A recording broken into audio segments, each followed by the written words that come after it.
This is a continuation of the PSA 308 AR10 series.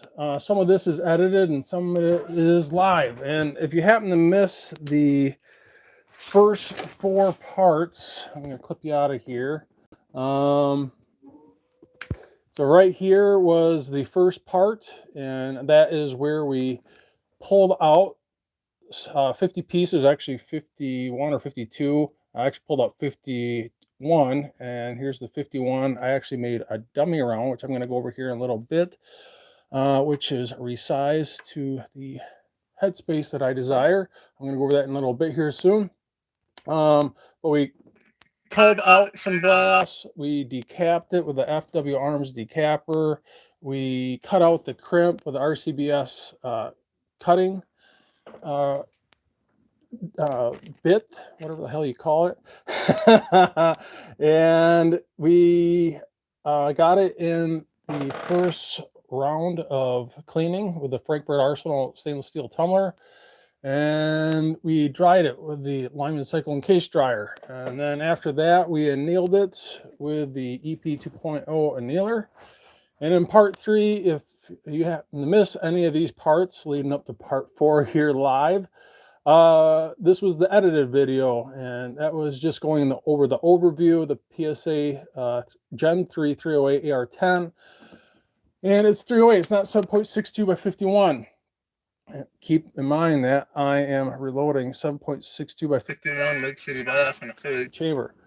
But all I did in this was obviously the overview, but I shot what was it, 7 pieces of factory, and this was factory ammunition. This wasn't my reloads. Just try and get an idea on the Fireform headspace, which we took those measurements in this edited video. If you happen to miss this after this live event, if you miss this, you can definitely go back and watch that. But this is what it fireformed at. I'm going to go over this here in a little bit. Especially if you're getting into an AR10 and you plan on dealing with Lake City brass, once fired Lake City brass. Lake City brass can be kind of difficult. More times than not, it's fired out of a military grade firearm. It has a very excessive headspace on some of these. I noticed that some of the headspace out of this batch, definitely 1,000 pieces of Lake City 7.62 by 51, and this is Lake City 12 mark 2012. Was pushing 1.635. Well, we were fireforming at roughly 1.629, and I'm going to bump that back roughly 3 to 4 thousandths of an inch from 1.629 down to 1.626 at a maximum. And usually when I'm resizing, you'll never get it perfect. I don't care who you are. You can shoot for 1,000ths of an inch gap when you're doing that bumped headspace. So I was shooting for, between 1.626 and 1.625, and especially when you're dealing with Lake City brass and you're excessively bumping some of that brass back. Sometimes when you run it through your full length resizing die, you might have to run it through that die more than once to excessively bump back some of these pieces that are damn near 1.635 down to your desired headspace between 1.626 and 1.625. Some of these pieces I'm damn near bumping damn near 10,000ths of an inch, and that's where a good apparel case wax comes into play. And some pieces they resize fine, and usually on the first round of resizing Lake City brass that you didn't fire out of your firearm, this came out mostly out of military grade firearm. I purchased from a gentleman off Facebook, 1,000 pieces for less than $100. I think it was shipped for $95, so 9 cents a piece. And it can be very stubborn to resize, at least on the first go around, because like I said, you're resizing this brass damn near anywhere's, most of it was 1.631. So if I was going for 1.626, I would bump it at roughly, 5 to 6 thousandths of an inch. Usually on those pieces, I only had to run it through the die once, but some of these pieces that were pushing 635, and I'm going to show that to you in a little bit, damn near 9 to 10 thousandths of an inch of bump to my desired headspace.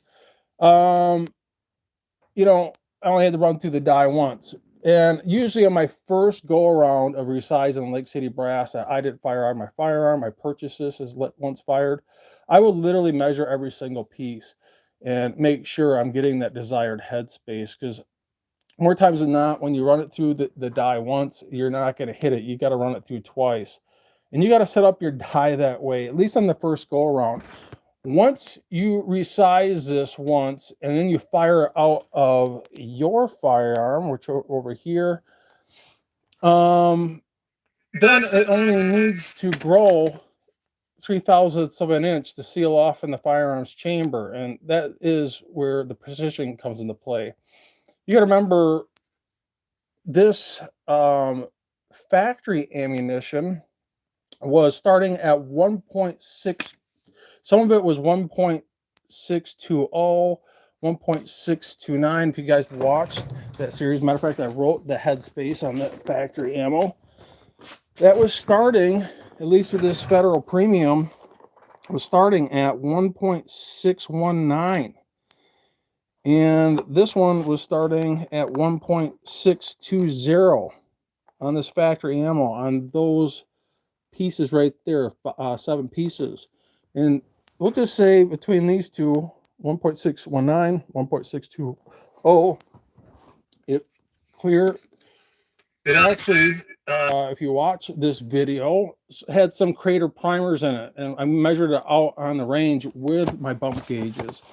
And without knocking out those crater primers, we were getting some measurements pretty consistently at 1.631. But when I knocked out those crater primers using my FW Arms decapper, if you're ever measuring headspace, you want to make sure you're knocking out those primers with a decapper to eliminate those crater primers to get an accurate reading. You know, this consistently came up to 1.629 on those 7 pieces. Matter of fact, just to kind of prove points, I'll show that to you again if you happen to miss that edited video. And this was the 7 pieces of factory ammo, just to get an idea of how much this particular AR10 was fireforming. So I got my bump gauges here, at least with the 308 bump gauges. It requires the D400 bump gauge insert. And just to kind of show you here, so 1.6295. So this was the factory ammunition fired out of there. 6285. You can see I'm kind of spinning this brass to get an accurate reading. I got all the primers decapped out of this, so we don't get inaccurate readings due to crater primers. 6285. We'll just say 629. You can see how consistently this brass is fireforming. So 6295. So 6295. You can see as I spin it, it kind of hovers around there. Almost pushing 1.630. And 1.6295, kind of hovering around that 630 again. You know, you got to pay close attention to ejector marks on the base of the brass. That can definitely skew your headspace measurements.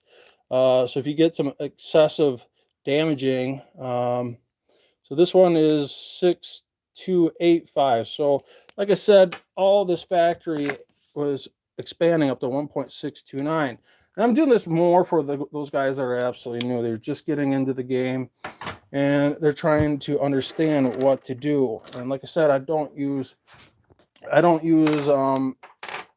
case gauges. I reload for my firearms chamber, not a case gauge to SAMI spec. You got to remember, in the precision world, you want that brass to seal off in the firearms chamber as soon as possible.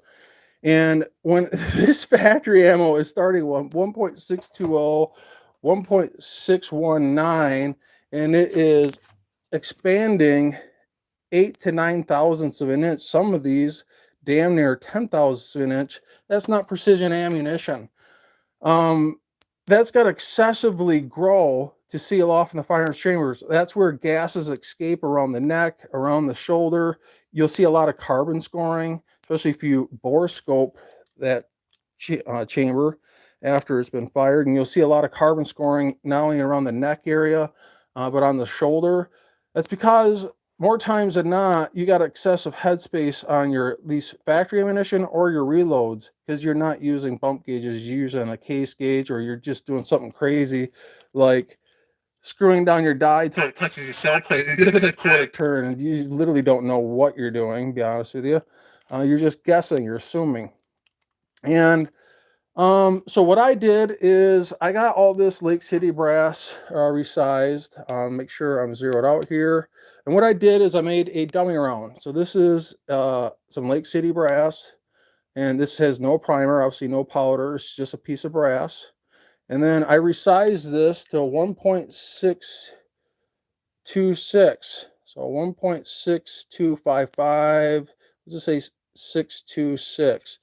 You know, and I'm going to just quick show you these pieces of Lake City that I resized. So 626, just kind of show you, I'll just pick some miscellaneous pieces out of here.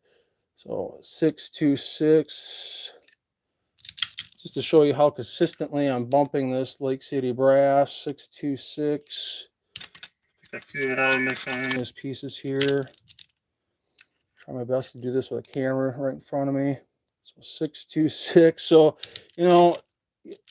I try to shoot, at least when I'm resizing brass, it's kind of hard to get it exactly perfect every time. So usually what I'll do is, if I'm shooting for roughly 626 in a semi-automatic, I'm usually bumping 3 to 4 thousandths of an inch back in Fireform. If it's a bolt action, it's usually 2 thousandths of an inch. So if I'm starting here in Fireformed, 3 thousandths of an inch, I'll try and shoot between these two numbers. I'll try and shoot for, 1.6255 on my readout, and try and get it in that area, 6255. And at least my first go around, I'll literally measure every single one of these, because these are very stubborn. Sometimes they have to go through the resizing die more than once. But like I said, once you go through that batch, you refire it, which will be on its second fire because you purchased it as once fired. It only needs to grow that 3 thousandths of an inch, and it's very, very easy to bump back that 3 thousandths of an inch, and you'll easily be able to not have to excessively use Imperial case wax or running it through the die more than once, because it's very stubborn Lake City brass with massively excessive headspace. So that's kind of the name of the game when it comes to working with very inexpensive Lake City brass for, a really inexpensive time out at the range. So let me refresh my screen here and make sure that my live feed is more current here. But it looks like we got good old D-Dub37 in the house saying, "Hey man." Jim Learham's in the house saying, "Good evening. Good to see you up and running." Thank you, my friend. He said, "Hope to see you back in the Grendel soon." Mill Serp Duo saying, "Hey." And so you're saying I'm getting a little feedback. So let me double check my sound here.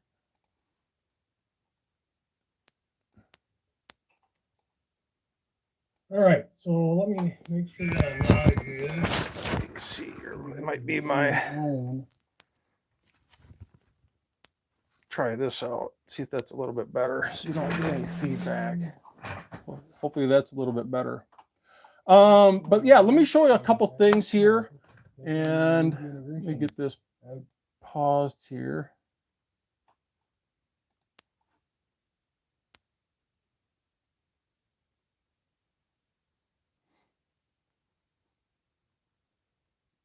I don't know if I'm still live or what.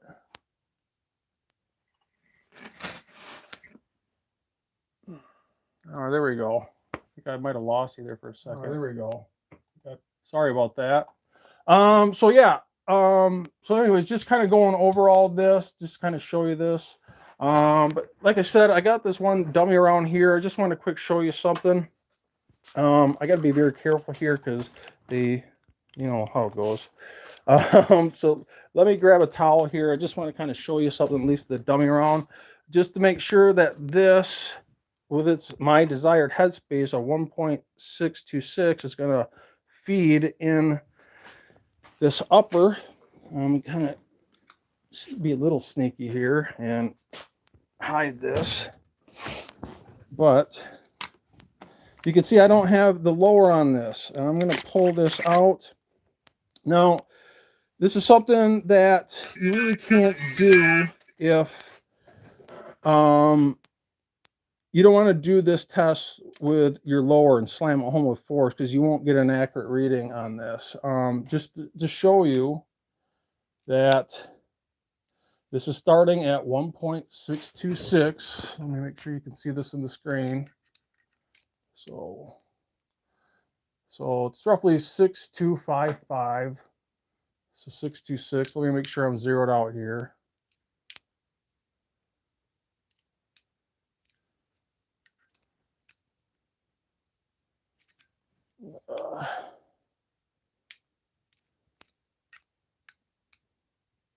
So right there, 626 we're starting out at.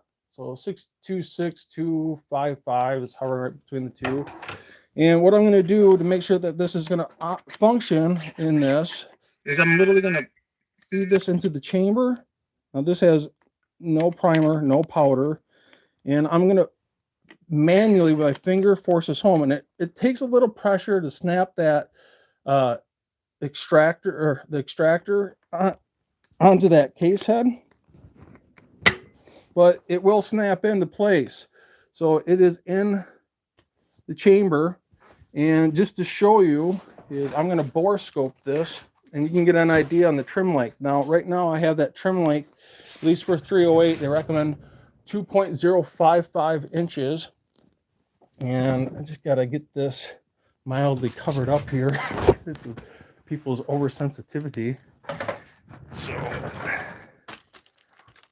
So I'm going to grab my Borescope here, and let me turn on my Borescope here. This is a Teflon Borescope, the portable series with the 36-inch flexible shaft. And let's see here, get this mess out of here. I'm going to Borescope this, and I'm going to show you so you can see I'm physically checking this out right now. I'm going to snap you out here so you can see this a little bit better.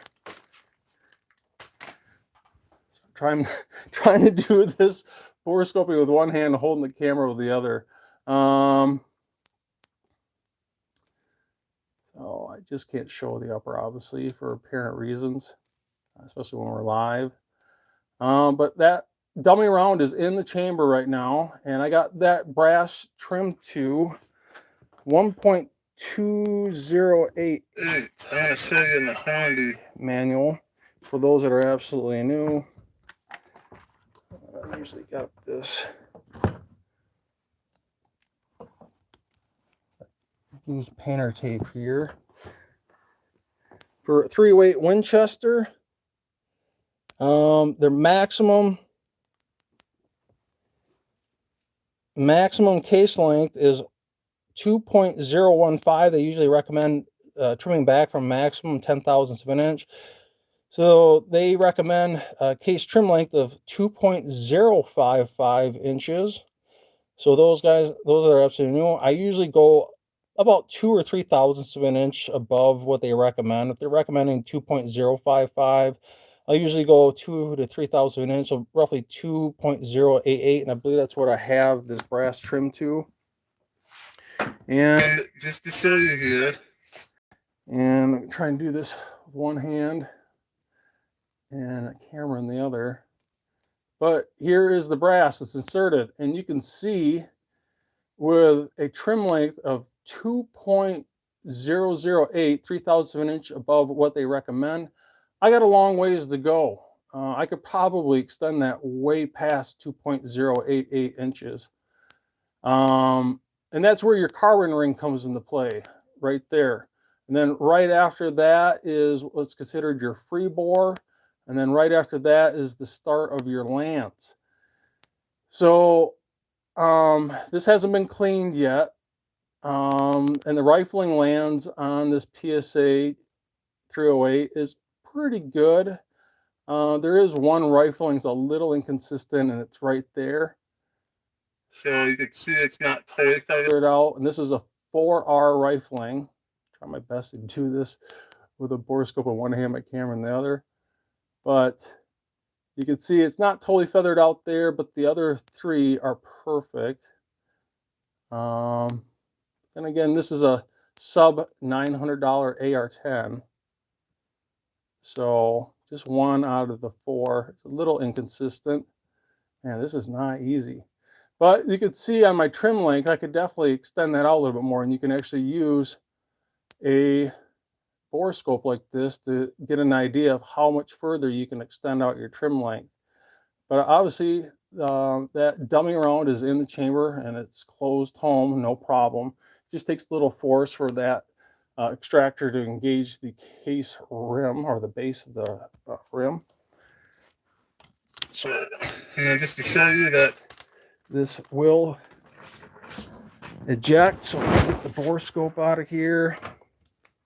Try my best to do this with a freaking blanket over this damn thing. This is so ridiculous. But just to show you that this will extract it right there. And remember, this started at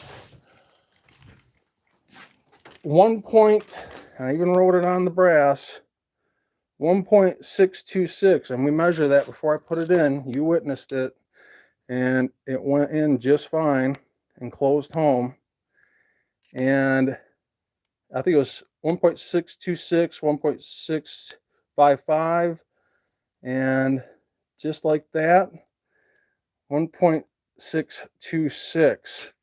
So if I closed that home and it didn't close, or it was very difficult to close, and I forced it home with force, and I took this brass back out and it measured 624, especially if I just let that bolt go home with force by using the buffer and the buffer spring, and this came up with a different measurement. That's why you want to do that by hand when you're testing it like this. That means your bump headspace is way too long. But you can see it's still 1.626 before and after putting it into the chamber. And that's just kind of proving points once again. We should have a roughly 3 to 4 thousandths inch bump from Fireform. Now, to get a true idea on your bump headspace, you might have to do a couple things. You might have to fire it again with very minimal a bumped headspace on your resized brass, and that should give you a really solid idea how much that brass is expanding once you pop out that any crater primers or any primers at all with a decapper. You should do that anyways when you're taking headspace measurements. Or what you can do, and it's not so easy to do with an AR, but especially with the bolt action, because you can feel that resistance through the bolt handle, is, create a dummy round like this. Obviously, no primer, no powder. I can't stress this enough. You have to make sure you trim that brass, and then also deburr the outside of the case mouth opening so you don't scratch your firearms chamber, or especially the neck part of the chamber. And insert it into your firearms chamber, and then close that bolt and see how stiff it is. If you can't close, obviously you got way too much headspace. You size it down a couple thousandths. You can feel it's starting to close on the bolt, but it's not closing all the way. That's the luxury you get with a bolt action, not with an AR.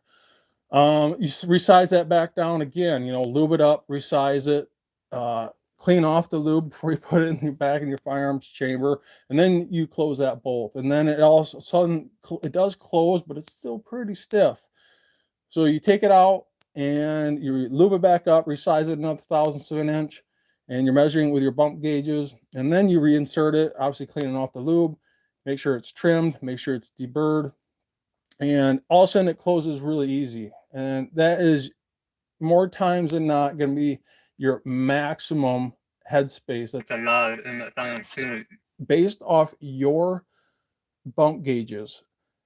Now, if you went out and purchased the exact same calipers, same bump gauges, and I came to your house with my setup, you had the exact same setup as mine, yours might read a little bit different. Yours might read 2 thousandths or maybe 1/1000th inch different than mine. This doesn't tell you the exact true headspace. It just gives you a reference of how much you are starting at and how much you're ending up at when you resize that brass. And that's it. You got to remember, these don't give you the true headspace measurement. It just tells you how much you are bumping the headspace back. And I hope that helps some of you guys out. But other than that, I just kind of wanted to touch base with you guys on this. All these pieces are covered in lube. What I'm going to have to do is you can either manually clean these if you want. If you do, you can use brake cleaner. Otherwise, usually when I start hitting 50 plus pieces, I'll just throw it back in the stainless steel wash for, no joke, just 30 minutes with just Dawn. I don't even put Lemon Shine in there. It's already clean. I just got to get the lube off. I'll just put in there for, you know, about a half an hour, 30 minutes, and that's about it. So let me just refresh this, make sure we're good to go on my live stream. Seems like I'm having some issues here tonight. But hopefully that helps some of you guys out. And if you guys have any questions, make yourself known here. So, and I don't know why this is not giving me a current live stream. That is so weird. So some definite technical issues tonight, and I apologize for that. But that being said, this is all sized. What I'm going to do is get this cleaned up, get my case out of the way here, and get this back in the wash to get the lube off. And then the next time I see you guys in the next live event, it will be trimming brass and finish up the case prep on this. So so I got my Southern Shine stainless steel media in there. I'm going to get this brass out of this bowl here. Brass out of my handle block. It's all sized. Just doing this to get the lube off. Get some hot water going here. So I usually clean with hot water. Just cleans quicker.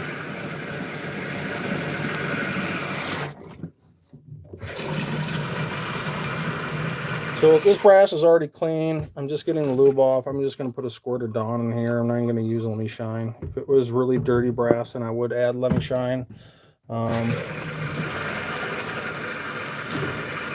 Just about halfway.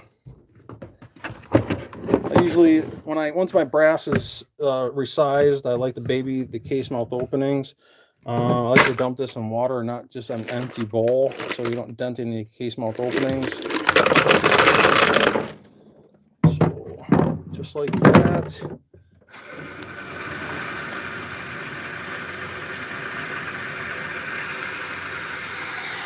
And I'll stop this a few inches shy from the top.